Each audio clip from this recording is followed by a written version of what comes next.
வணக்கம் நண்பர்களே. இன்னைக்கு கோல்டு சம்பந்தமான ஒரு ஸ்டாக் ஒன்று பார்ப்போம். கோல்டோட பிரைஸ் 8 அடி பாஞ்சிச்சு அப்படின்னா இந்த ஸ்டாக்கோட பிரைஸ் மினிமம் 16 அடி பாயும். இது கோல்டு பிரைஸ் ஏறுச்சு அப்படின்னா இதனுடைய பிரைஸ் ஏறும். கோல்டு மாதிரியே பிஹேவ் பண்ணும். ஆனா கோல்டை காட்டிலும் ரொம்ப அதிகமான ரிட்டர்ன் கொடுக்கும். இப்ப நம்ம என்ன யோசிப்போம் அப்படின்னா கோல்டு சம்பந்தமான கம்பெனி யோசிப்போம். டைட்டன், கல்யாண் அந்த மாதிரி நம்ம யோசிப்போம். ஆனா அது கிடையாது. இப்ப டைட்டனுடைய பிரைஸ் பாருங்க, stock price last 1 year gold ரொம்ப அருமையான ஏத்தம் கொடுத்துச்சு. இப்ப பாத்தீங்க அப்படின்னா கோல்டோட சார்ட் பாருங்க. இதுதான் கோல்டோட சார்ட். 15 இயர் கோல்டு சார்ட் பாருங்க. 2020 2023 இருந்து பாத்தீங்க அப்படின்னா 2025 வரைக்கும் நல்ல ஒரு அருமையான ஏற்றம் கோல்டோட பிரைஸ். இப்ப இதையே நான் டைட்டனுடைய ஸ்டாக்கை பார்த்தேன் அப்படின்னா இது டைட்டனுடைய ஸ்டாக். இப்ப பாருங்க, டைட்டனுடைய ஸ்டாக் 2024 இருந்து 2026 வரைக்கும் 0 ரிட்டர்ன். அப்ப டைட்டன் கோல்டு சம்பந்தமான ஸ்டாக்கு, ஆனா கோல்டு மாதிரி ரிட்டர்ன் கொடுக்க மாட்டேங்குது. அது என்ன காரணம் அப்படின்னா, இந்த கோல்டு கம்பெனி எல்லாமே இந்த ஜுவல்லரி மேக்கிங் கம்பெனி எல்லாமே அவங்களுடைய ப்ராஃபிட் எதை டிபெண்ட் ஆகிருக்கும் அப்படின்னா கோல்டோட பிரைஸ் டிபெண்ட் ஆகிருக்காது. அவங்களுடைய ப்ராஃபிட் எல்லாமே செய்கூலி சேதாரத்துல தான் இருக்கும். அவங்க அந்த கோல்டோட பிரைஸை ஹெட்ஜ் பண்ணுவாங்க. கோல்டோட பிரைஸ் ஹெட்ஜ் பண்றது அப்படின்னா இன்சூரன்ஸ் மாதிரி வாங்கி வச்சுக்கிடுவாங்க. கோல்டு பிரைஸ் மேலே போனாலோ கீழே போனாலோ அவங்களுக்கு அதிகமான இம்பாக்ட் ப்ராஃபிட்ல இருக்காது. அவங்களுடைய ப்ராஃபிட் எதிலிருந்து வரும் அப்படின்னா செய்கூலி சேதாரம் போடுறாங்க பாத்தீங்களா, அந்த 15% 20% சொல்லி அதுல இருந்து அவங்களுடைய ப்ராஃபிட் வரும். அப்ப கோல்டுக்கு சம்பந்தமான ஸ்டாக் ஜுவல்லரி விற்கக்கூடிய கம்பெனிகள் கிடையாது. கல்யாண, டைட்டான் இது எல்லாமே ஜுவல்லரி விற்கக்கூடிய கம்பெனி. ஸோ கோல்டு பிரைஸ் ஏறிச்சு அப்படின்னா இதனுடைய பிரைஸ் கம்பல்சரி ஏறுமா அப்படின்னு கிடைங்க அப்படின்னா வாய்ப்புகள் கம்மி.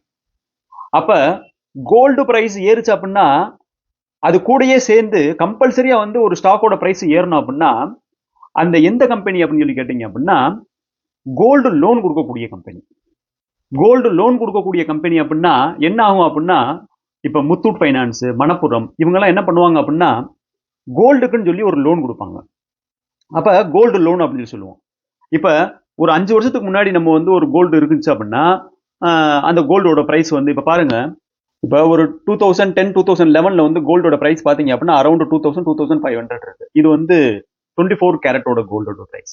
அப்ப 10 கிராம் 24 கேரட் கோல்டு 2011 நம்ம வாங்கியிருந்தோம் அப்படின்னா நம்ம ஸ்பெண்ட் பண்ணிருக்கிறது அரௌண்ட் 26,000 நம்ம ஸ்பெண்ட் பண்ணிருப்போம். இப்ப அந்த ரூபாயை நீங்க கோல்டுல போட்டிருந்தீங்க அப்படின்னா, சப்போஸ் கோல்டு வாங்குறீங்க, நம்ம 2011 ஒரு 10 கிராம் 24 கேரட் கோல்டு வாங்கியிருந்தோம் அப்படின்னா அதனுடைய விலை ஒரு 26,000 அப்படின்னு வச்சுக்கிடுவாங்க. இப்ப அதே காசை நான் முத்தூட் ஃபைனான்ஸ் அப்படின்ற கம்பெனில இன்வெஸ்ட்மெண்ட் பண்ணியிருந்தேன் அப்படின்னா என்ன நடந்திருக்கும் அப்படின்னு சொல்லி பார்ப்போம். இப்ப கோல்டோட பிரைஸ் பாத்தீங்க அப்படின்னா 10 கிராமோட பிரைஸ் 26,400 எடுத்துருக்கேன். இன்னைக்கு இருக்க கரண்ட் டேட் பிரைஸ் பாத்தீங்க அப்படின்னா கரண்ட் கோல்டு பிரைஸ் எவ்வளவு வந்திருக்கு பாருங்க. இதுதான் கரண்ட் கோல்டு பிரைஸ் 1,26,920.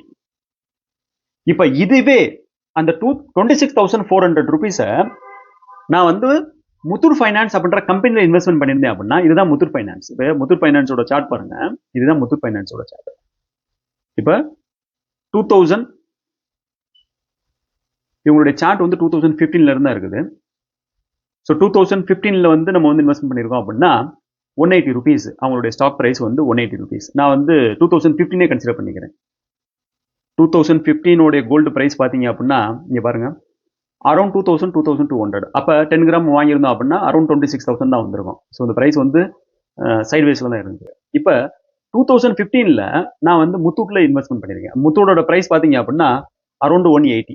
அப்ப இந்த 26,000 முத்தூட்டோட பிரைஸ் 180 நான் இன்வெஸ்ட்மெண்ட் பண்ணியிருந்தேன் அப்படின்னா நான் ஒரு 147 ஸ்டாக் வாங்கியிருக்கலாம். அந்த பிரைஸ்ல 26,000 நான் இன்வெஸ்ட்மெண்ட் பண்ணியிருந்தேன் அப்படின்னா 146 ஷேர்ஸ் நான் வாங்கியிருக்க முடியும். அப்ப இன்னைக்கு பிரைஸ் அப்படின்னு சொல்லி பாத்தீங்க அப்படின்னா அவங்களோட இன்னைக்கு பிரைஸ் 3744.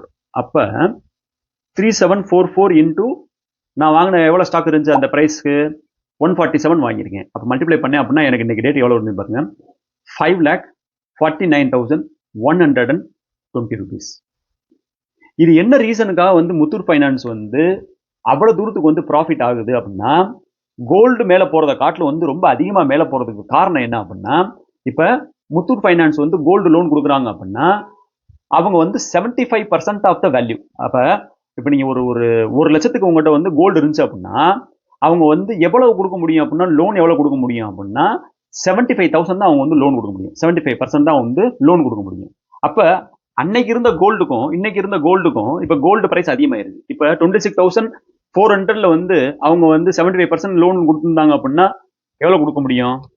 அரௌண்டு 20,000 தான் வந்து லோன் கொடுக்க முடியும். ஆனால் இன்னைக்கு டேட்டுக்கு வந்து அவங்களால எவ்வளோ கொடுக்க முடியும் அப்படின்னா, ஏன்னா கோல்டு பிரைஸ் அதிகமாயிருச்சு, 95,190 அவ்வளவு வந்து லோன் கொடுக்க முடியும். அப்போ எவ்வளோ வந்து லோன் அதிகமாக கொடுக்குறாங்களோ அவ்வளோ தூரத்துக்கு வந்து அவங்களுக்கு வந்து இன்ட்ரெஸ்ட் இன்கம் வரும்.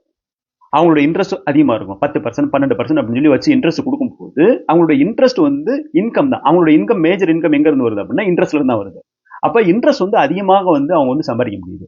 அதனால தான் கோல்டு ஏறுறதை காட்டிலும் இவங்களுடைய பிரைஸ் பார்த்தீங்க அப்படின்னா ரொம்ப அருமையாக ஏறுது. ஏன் பிரைஸ் ஏறுது? பிரைஸ் வந்து எதை வந்து ஃபாலோ பண்ணும் அப்படின்னா கம்பெனியுடைய ரெவென்யூ, கம்பெனியுடைய ப்ராஃபிட்டை ஃபாலோ பண்ணும். இப்போ பார்த்தீங்க அப்படின்னா இப்போ லாஸ்ட் வந்து ஒரு 5-10 இயர்ஸ் பார்த்தீங்க அப்படின்னா அவங்களுடைய ப்ராஃபிட் பாருங்க.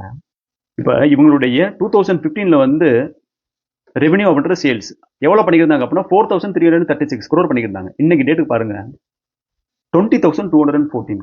அப்போ அவங்களுடைய சேல்ஸ் வந்து ரொம்ப அதிகமாயிருக்கு. சேல்ஸ் அதிகமாக இருக்கு அப்படின்னா அவங்க லோன் வந்து அதிகமாக கொடுக்குறாங்க.